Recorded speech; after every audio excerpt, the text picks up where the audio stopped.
अली हसन को जब ये मालूम हुआ कि इरफान की बीसी खुलने वाली है तो उसके दिल में लालच पैदा हुई और वो रुपए पैसे को हथियाने के लिए मंसूबे बनाने लगा। यही नहीं बल्कि वो इस मंसूबे को पाए तकमील तक पहुंचाने के लिए अपने दोस्तों के पास जा पहुंचा।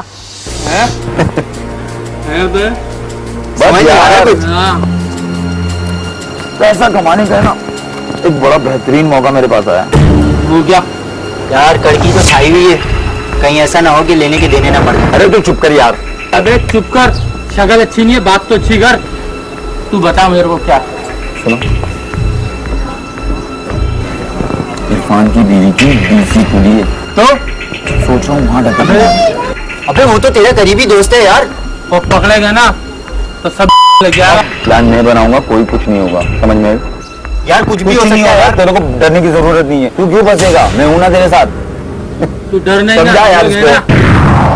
इरम घर पर अकेली मौजूद थी कि अली हसन उसके घर जा पहुंचा, जिसके बाद इरम का बाप इरम के बेटे काविश को उसके घर छोड़ने गया।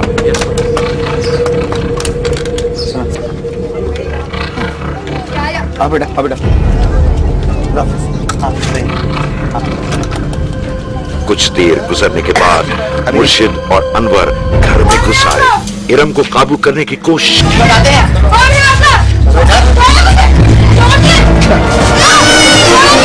बच्चे के शोर ने उन्हें खौफजदा कर दिया और वो उसे टंकी में डालने लगे, जिस पर इरम शोर मचाने लगी।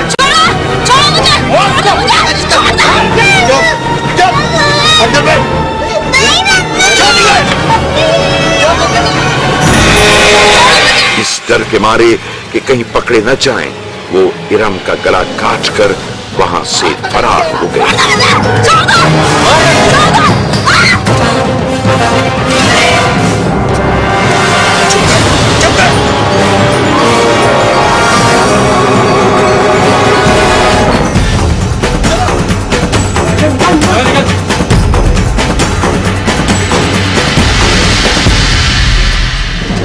वो सामान छितरे हुए थे और जो पैसा डिवॉर्डर के अंदर रखा हुआ था बिल्कुल खांचे में रखा हुआ था। वो तोड़ पाड़ शीशा मीशा टूटा हुआ था, सब कुछ बिखरा हुआ था। मेरा बेटा भी अली को पहचानता था, मामा कहता था, और अगर वो नहीं बताया तो मुझे बताता लाके, इसीलिए मारा होगा उसे। मेरे मियाँ जो है वो बच्चा हमारे पास था। हमारे मियाँ जो है हमारी बेटी के घर में अपना नवासा ही छोड़ने के लिए गए थे। बुलाया गया कि अम्मी भेज दो उसको, तो वो भेज, हम लोग भेज दिए उसको कि जाओ बेटा तस्वीर के जाने अम्मी लेकर जाएगी। मैं अपने नवासे को छोड़ने गया था जो अरबी पढ़ने गया था। मैं जब गया तो वहाँ अली ने दरवाज़ा खोला, मैंने बच्चा उसके हवाले किया और मैं वापस आ गया। फिर बाद में पता चला कि मेरी बच्ची और नवासे का कत्ल हो गया। ये मुकदमे के वो पहलू हैं जो पुलिस और मुद्दई मुकदमा के जरिए हम तक पहुंचे, लेकिन इसके बरक्स मुल्जिमान इस मुकदमे को एक नया रुख देते दिखाई देते हैं। मुकदमे में मुलविस मुबैना मुल्जिमान का कहना है कि इरफान का अपनी साली के साथ कोई चक्कर था और वो दोनों आपस में शादी करना चाहते थे, लेकिन इरम की मौजूदगी में उनके लिए ये मुमकिन नहीं था। ताहम मुल्जिमान इस खदशे का इजहार करते भी दिखाई देते हैं कि इरफान ने साली से शादी के लिए अपना रास्ता साफ करने की ठान ली होगी। नतीजतन उसने अपने ही हाथों बीवी को कत्ल किया या करवाया होगा। बेगम के मरे में 3 महीना भी नहीं हुआ, अभी 19 साली के साथ ये शादी किया है, जाके अपनी अलग जिंदगानी जी रहा है और उनके साथ भागा हुआ है।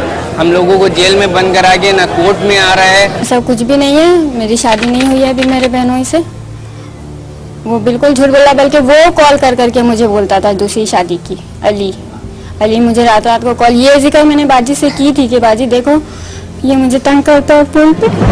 मुल्जिमान का कहना है कि कुछ इलाका मकीनों और पुलिस के सामने जुर्म कबूल करना उनकी मजबूरी थी। पुलिस वाले ने इस तरह हम लोगों को मारा, इस तरह हम लोगों को मारा, और इरफान कह रहे हैं इनके पूरे खानदानों को उठाओ, इनके भाइयों को उठाओ, इनके बाप को उठाओ, इनके बीवी बच्चे माँ बाप सबको उठाओ। फिर मैंने इन लोगों का नाम लिया था क्योंकि इन लोग किसी चीज में इन्वॉल्व नहीं है। मुल्जिमान के कहने से देखो ना, बात यह है कि कोई भी पुलिस अफसर किसी को बेगुनाह कत्ल के मुकदमे में चालान नहीं करता।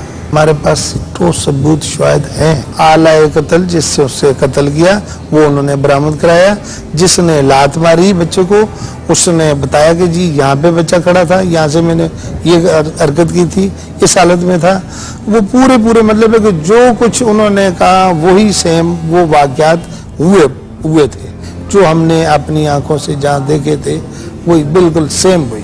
देखिए, ये तो एक मुलजमान का एक रवायती बयान होता है कि मुझे पुलिस ने मारा था, मुझे फलां ने मारा था, मुझे डराया था। बेसिकली वो सब कुछ उन्होंने 3 मुलजमों को अलग इंटेरोगेट किया गया। तीनों ने एक ही सिमिलर स्टेटमेंट दी है कि हम इसमें डकैती की नीयत से आए थे और हमारा प्रोग्राम उसको कत्ल करने का नहीं था, क्योंकि उसने मज़ामत की और इसलिए हमें उसको कत्ल करना पड़ गया।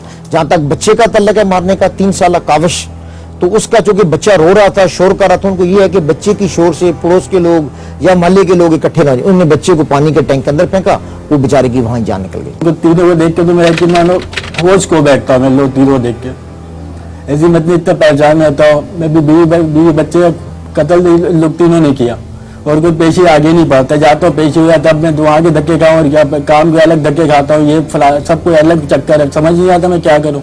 पहले कबूला इन लोगों ने, मैंने कत्ल किया, इन लोगों ने तीनों ने कबूला। हम नहीं चाहते कि मेरी बेटी का, मैं नवाजा का, मैं इंसाफ चाहिए, तीनों को फांसी चाहिए, बस हमें कुछ नहीं चाहिए। लालच किस तरह ताल्लुकात को दुश्मनी में बदल देती है, एतबार और एतमाद का खून कर देती है, किस किस को तबाही के दहाने पर ले आती है। इसकी जिंदा मिसाल इस मुकदमे की सूरत में हम सभी के सामने है। इरफान अपनी बीवी और बच्चे से महरूम हो गया, वालिदैन अपनी बेटी और नवासे से, जबकि सास ससुर अपने मासूम पोते और बहू से, जबकि मुल्जिमान के अहले खाना भी किसी कम अजाब से नहीं गुजर रहे। बहरहाल केस की अदालत में समाअत जारी है और कोई भी फैसला आने से पहले सच और झूठ का तयन कबल अज़ वक्त होगा।